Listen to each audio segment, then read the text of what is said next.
Aloha! This is Chapter 12, Book of Robyn. I'm also known as Robbie. I'm an author and teacher. Quote from God. You have this experience of individuality. It's a beautiful experience. Honor it. Enjoy being you. Enjoy being me as you. The circle, as many of us have come to call it, began to expand and take shape around the Way of Mastery group, which I facilitate on Thursday afternoons at Wynwood Unity in the bustling town of Kaneohe. When Ukulele joined our small gathering, little did I know that everything for me was about to change, and I mean everything. Prior to meeting Ukulele, I had heard she was a channel. Ukulele seemed very sweet and gentle, which I attributed to being humble and free of judgment. There was an ease and a grace about her. She was present and open. When Ukulele first joined us, she sat in our circle for just a little while and then went into a direct channeling. I could tell she was channeling a seemingly larger entity and that it was not coming from the woman I had been speaking with earlier. The message was direct, clear, and also felt authoritarian. I had followed divinely channeled messages for many years. Over a period of 16 years, I had been a devoted student of Abraham Hicks, Neil Donald Walsh, and Jesus' teachings, A Course in Miracles, A Course of Love, and The Way of Mastery. I loved and respected these channel teachings, and along the way, I had learned at a deeper level to follow my own inner voice and wisdom, and to rely on this voice within in all circumstances. I had learned to move beyond the words and trust the deeper message being delivered. Looking around the room, on a day I would never forget, I saw a number of friends who seemed quite engaged in this channel who sat before us. I didn't question the fact that she was channeling. I knew in my heart that she was. But I wondered, why is this channel, teacher, here? And who is she channeling? Is the message important or even valid for that matter? The following week, Ukulele came to our Way of Mastery group again. After this second channeling session, Joss shared with me that Ukulele was channeling God. I remember feeling a tad excited at the idea, but I also remember a larger part of me feeling skeptical. Ukulele returned to sit with us and deliver channeled messages. I watched, listened, and discerned as the messages poured through Ukulele. Each time I brought the message, every word into my heart center, and each time I received a resounding yes, while my inner guidance beckoned me to continue listening. At that point, I still hadn't heard anything via Ukulele that I hadn't previously learned or heard before. So I was feeling confused as to why my heart was guiding me to continue to listen. On the third or fourth session, a surprising message was delivered via Ukulele. She hadn't stepped aside to channel like usual in this session. Instead, she delivered a message that she had been taught from her teacher. This message was not quite like any message I had heard before. It whacked me over the head and left me dazzled like a deer in headlights.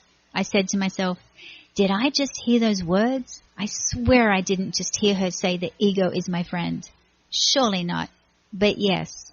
And as I brought the words she had just boldly and proudly uttered into my heart center, the ego is my friend, my heart did a big song and dance. This stopped me in my tracks. I knew the message I had just heard was very, very important. In that moment, I realized this message was taking me farther into the unknown than I had ever been before, and I knew deep down that this new information just changed everything for me. My heart loved this message, and now I wanted to know more. From that moment forward, Ukulele had my eager attention and openness before her. I had just become very interested in the words that flowed through her. I was now a student of these teachings. Quote from God. Using your discernment is important, and that is me in you. That is God in you. At home after our meetings, I sometimes conversed with God directly, and it always felt larger than life itself. When Ukulele channeled, God always told our circle, I am you, and you are me. To me, this was indeed our one self that was sharing with us. It was simply God. Through these teachings, I began to see everything differently. I was eager to learn about this new friend called the ego and would sit in a circle each week, open-eyed and excited about the message that was about to be delivered. One day, God announced quite matter-of-factly, I am the ego and I am the body. I remember being totally floored by this seemingly outrageous idea. God is the ego? Are you kidding me? Am I going crazy? The ego is my friend. Now that's one thing. But then to hear God say, I am the ego? This new information was beginning to mess with everything I had ever learned. I couldn't get it out of my head, nor could I make sense of what I heard. I called Ukulele and tried to talk to her about this. Her answer was, just sit with it and see what comes to you. So I sat with it, and I sat with it for days. I had a lot of difficulty coming to terms with the idea that God is the ego. It went against everything I had ever learned. I'd learned there is God and love, and then there is ego and fear, and they are not in the same category. They are not even on the same page.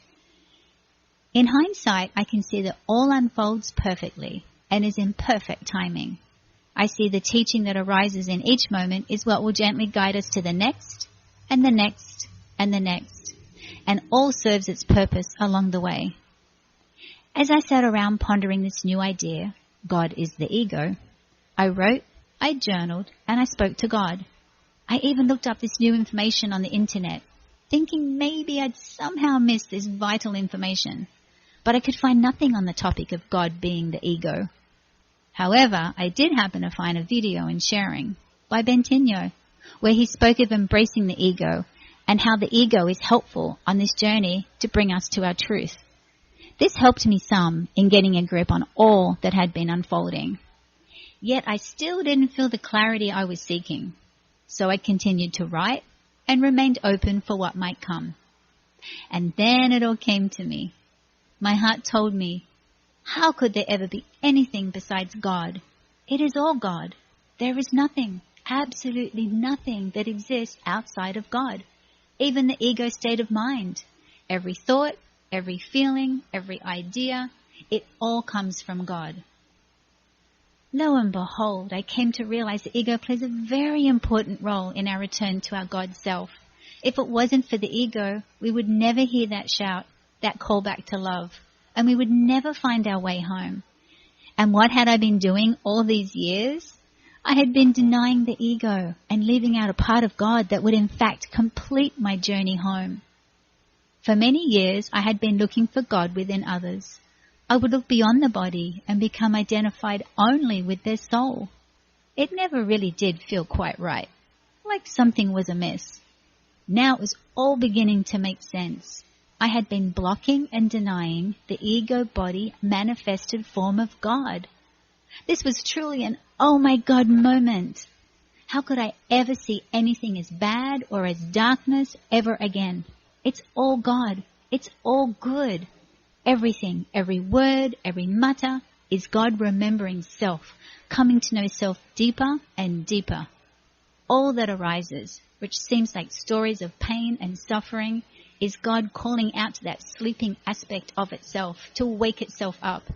And yes, it seems the pain and suffering is cruel at times, but then we realize that if this drama wasn't in our face, then we surely wouldn't hear the shout, the call to return to love. We would remain in limbo in an unconscious sleepy state. There is a truth that is eternal, that is forever awake, that has called out to us across the ages of time, a truth that always existed and always exists. It was us calling to ourselves in every moment. We are our very own Savior. If it wasn't for the ego self, we would still be asleep. Bless the ego, the call for love, the call for our return home to truth. Yes, the ego is my friend. The ego is me. God's words in the circle. Honor your ego. It's part of you. It's there to teach us.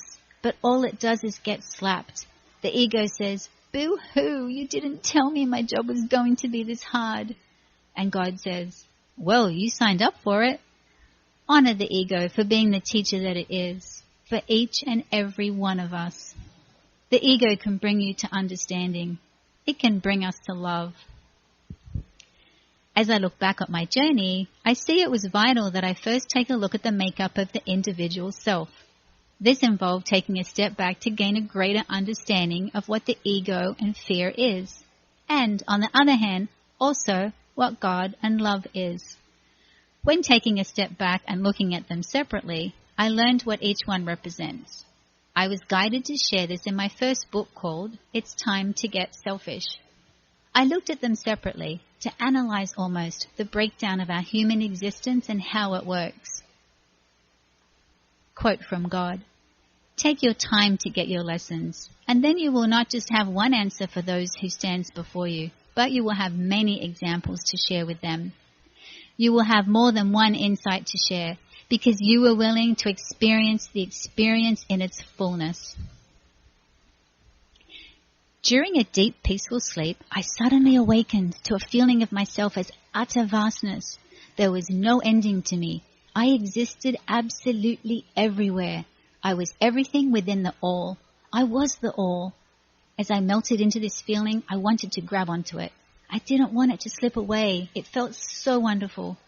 But then it did slip away. The next morning, as I recalled what had happened, the first words I said to myself were, "I am it." They were the only words I could find to describe what I witnessed in that waking moment. In the circle, God said, "Your sister will say, she's it. But you're all it. You are all it. You have chosen this path to help others. As we help others, we help ourselves." Now I see why Jesus tells us we are equal to Him. There truly is no separation. I am God. I am you. We are simply it. These are some messages I penned from God in our circle. I need all of you to be that conduit for me of love. You will eventually see that lessons are to grow from. We go through a vulnerable state to reach the invulnerable state. Honor the individuality of you, which is me. Through devastation, the world looks for me. The world becomes closer. This is the time to self-love on self. One day, while having lunch with Ku'u, Ki Aloha, and Georgia, God said to me, "I want you to remove the word forgiveness from your vocabulary." I said, "What? Are you kidding me? I wrote a book on forgiveness. I need to talk about forgiveness when I speak at book signings. How can I simply remove the word forgiveness?"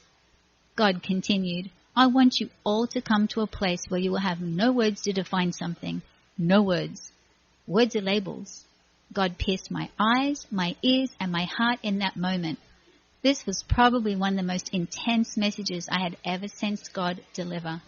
I was blown away at the idea of removing a word that for many years had been a huge part of my learning and growth. It seems that when we become comfortable with a belief, it is quickly pulled out from underneath us. God often mentioned in the circle, "Don't be surprised if I flip it on you."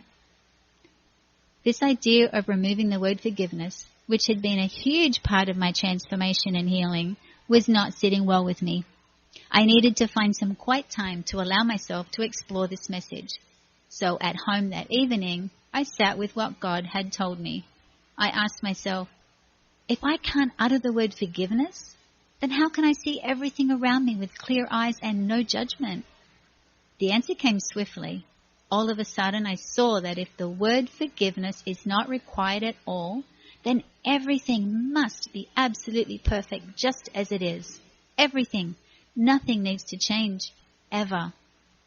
If the word forgiveness is not required, then everybody is already perfect just as they are.